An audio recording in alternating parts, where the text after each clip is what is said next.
जगत दीदी अभी भी अपनी गलती को मानने के लिए तैयार नहीं है। जगत दीदी अभी भी बोलती है कि मैंने कोई भी पाप नहीं किया, मैंने कोई भी पाप नहीं किया है। जो मेरे लिए इस तरीके की अफवाह फैला रहे हैं, छी छी शब्दों का इस्तेमाल कर रहे हैं कि छी छी कितना गंदा काम कर दिया, मैंने कोई भी गंदा काम नहीं किया।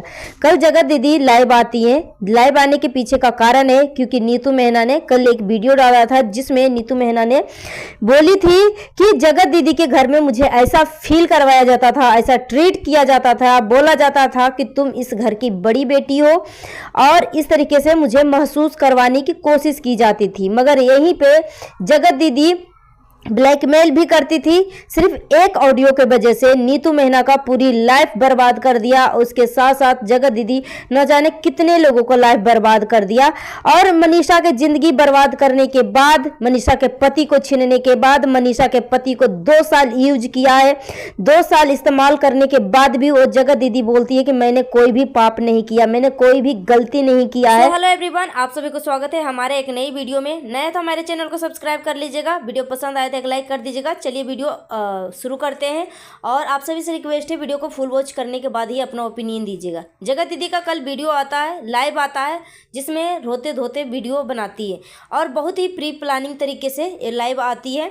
और लाइव आने के पीछे का कारण है क्योंकि जैसे ही नीतू मेहना का कोई भी वीडियो आता है वैसे ही जगत दीदी आती है, क्योंकि जगत दीदी को अच्छे से पता है कि मेरा राजदार, जगत दीदी का राजदार नीतू मेहना ही है। और नीतू मेहना सब कुछ जानती है क्योंकि नीतू मेहना का ही काम था जगत दीदी को और लप्पू भैया को मिलाने का। जगत दीदी नीतू मेहना को ब्लैकमेल करती थी सिर्फ गाली के ये ऑडियो रिकॉर्डिंग को सुना कर कि अगर तुमने मेरे खिलाफ कुछ भी बोलने की कोशिश किया, मेरा राज कुछ भी बताया किसी के बारे में, मेरा और लप्पू के रिलेशनशिप के बारे में, तो मैं तुम्हें बदनाम करके रख दूंगी, ये ऑडियो वायरल कर दूंगी। और जिस तरीके से मैंने बाकी लोगों को ब्लैकमेल किया है, बाकी लोगों को हेट दिलवाया है ना, सच होते हुए भी सरिता जेठू का मुंह बंद करवाया है ना, सच होते हुए भी ऑडियंस सरिता जेठू के पक्ष में नहीं है ना, क्योंकि उस टाइम जो है जगत दीदी के ऊपर ऑडियंस जो है आंख मूंद कर विश्वास कर रही थी।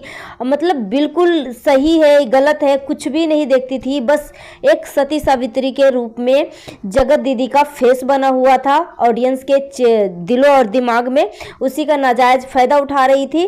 तो देखिए नीतू मेहना का जो आर्थिक स्थिति है बहुत ही कमजोर है, पैसे की तंगी है, तो उस वजह से वो नीतू मेहना अपना मुंह बंद करी। और अब नीतू मेहना का चुप रहने से आज वो लड़की जो है अपने पति से दूर हो गई, उस लड़की का घर बर्बाद हो गया, पति पत्नी के रिश्ते में दरार आ गया। और वो 2 साल का फायदा जो है जगत दीदी भरपूर तरीके से उठाई। वो दूसरे का पति चोरी किया, दूसरे का पति इस्तेमाल किया। उस टाइम जगत दीदी को नहीं दिख रहा था कि मैं दूसरे का पति छीन रही हूँ, दूसरे का पति यूज कर रही हूँ।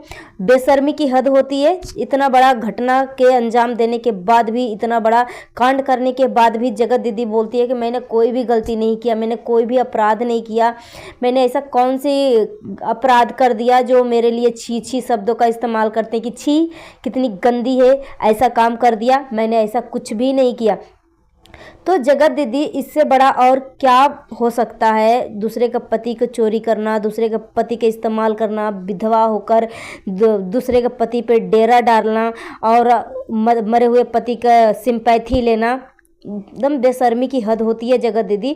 इतना कुछ होने के बाद भी तुम अपनी गलती को एक्सेप्ट नहीं कर रही हो और ऑडियंस से माफ़ी मांग रही हो। जिससे तुम्हें माफ़ी मांगना है उससे तो तुम माफ़ी मांग नहीं रही हो। अभी भी तुम्हारे अंदर इतना एटीट्यूड, इतना मतलब घमंड भरा हुआ है ना कि मत पूछो। अब तो तुम्हारे चेहरे से ना सच में सभी को नफरत होने लगा है। और अभी भी अपने आप को सती सावित्री साबित करने के लिए, मतलब ये कितनी तुम गंदी औरत हो जगत दीदी, कितनी गंदी औरत हो।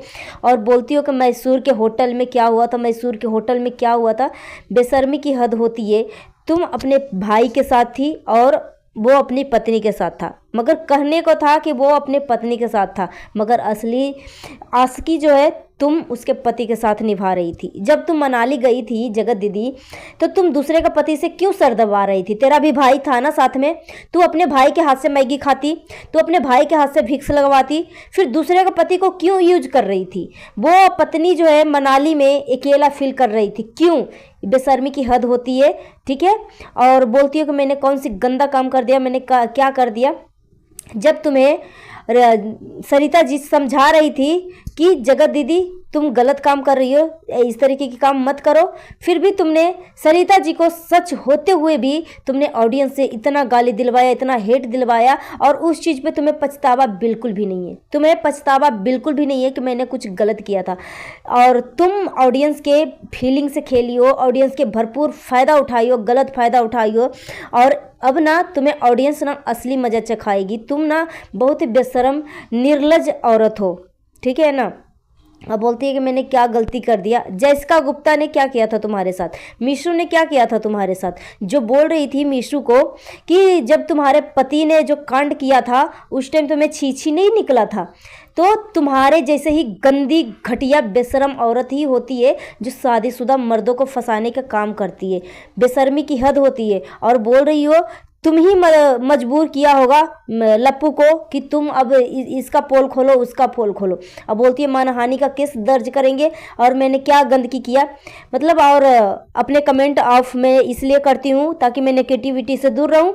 बेशर्मी की हद होती है। इतना गंदा कर दिया है, छीछी लेदर कर दिया सोशल मीडिया को इतनी गंदी तरीके से। और जब ये लप्पू तुम सच हो, तुमने कोई कांड नहीं किया, तो जब लप्पू तुम्हारे बारे में इतना कुछ बोल रहा था तो तुम अपनी सफाई क्यों नहीं दिया। सिर्फ बोलती हो कि मैं अपने पक्ष में बोलूँगी, अपने पक्ष में रखूँगी बातें, अपने पक्ष में रखूँगी बातें। कब तुम अपने पक्ष में रखूँगी? तुम्हारे पास कोई सबूत है ही नहीं, तुम सच्चाई तुम्हारे पास है ही नहीं, क्योंकि तुम हो एक बहुत बड़ी पति चोर औरत, एक नालायक घटिया औरत, ठीक है। दूसरे के पति को 1.5 साल तक इस्तेमाल किया, किस तरीके से, छी छी छी, कितनी गंदी औरत हो तुम। एक पत्नी तड़प रही है अपने पति से ही मिलने के लिए, वो अपनी ही पति से मिलने के लिए उसको परमिशन लेना पड़ रहा है। किस तरीके से तुमने लप्पू को बोल रही थी कि तुम अपनी पत्नी के साथ फिजिकल रिलेशन में मत होना, तुम बच्चे पैदा मत करना। शर्म नहीं आ रहा था? इतनी गंदी औरत हो तुम कि सिर्फ तुम मेरे साथ ही फिजिकल रिलेशन में रहना। छी, सच में तुम्हारे नाम से ना गंध आती है, एकदम गंध आती है, बेशरम औरत। और इतना होने के बाद भी तुम बोलती हो कि मैंने क्या कर दिया, मैंने कौन सी गलती कर दिया, मैंने कौन से अपराध किया। मैंने कोई गलती नहीं किया, मैंने कोई अपराध नहीं किया, मैंने कुछ भी नहीं किया। तो मनीषा ने गलती किया था, मनीषा ने गलती किया था। बेशर्मी की हद होती है। अगर वही सारी चीज़ें तुम्हारे पति के साथ होता, अगर तुम्हारा पति को कोई और छीन लेता तो तुम्हें कैसा लगता? बेशरम औरत, तू अपने देवर देवरानी के घर को उजाड़ के रख दिया। झूठ मूठ के बोल रही थी कि मेरे सास ससुर मेरे साथ ऐसे करते हैं, वैसे करते हैं। पुरानी वीडियो देखी हूँ मैं तुम्हारी यूट्यूब पे, किस तरीके से तुम्हारे सास ससुर स्टार्टिंग से ही तुम्हें किस तरीके से सपोर्ट दे रहे हैं, किस तरीके से वीडियो में आ रहे हैं। और तुम बोलती होगी कि मेरे सास ससुर जो है मेरे खिलाफ बुराते हैं, सोशल मीडिया पे आने से मना करते हैं। बेशर्मी की हद होती है। झूठी एक नंबर की हो, और सेम ऑन यू। और पहले मरे हुए पति के नाम से, अब अपनी बेटी के नाम से, क्योंकि तुम्हें पता है कि अब अपने पति के नाम से सिंपैथी नहीं मिलेगी, तो अब मेरे बेटी ही है।